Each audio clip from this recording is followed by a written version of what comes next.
Balik Pilipinas na si Vice President Sara Duterte mula sa The Hague, Netherlands. Mag-aalas 10 kagabi nang dumating siya sa bansa ayon sa Office of the Vice President.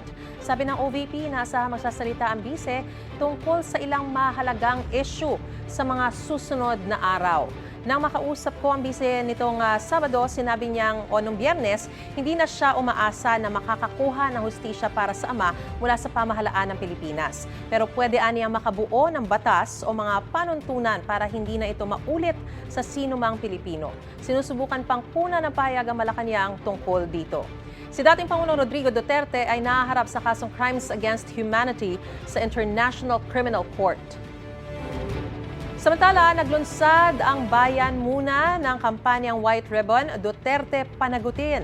Panawagan nila ang hustisya para sa mga biktima ng war on drugs. Apelan ng grupo sa Administrasyong Marcos, protektahan ang mga biktima ng extrajudicial killings at kani-kanilang pamilya.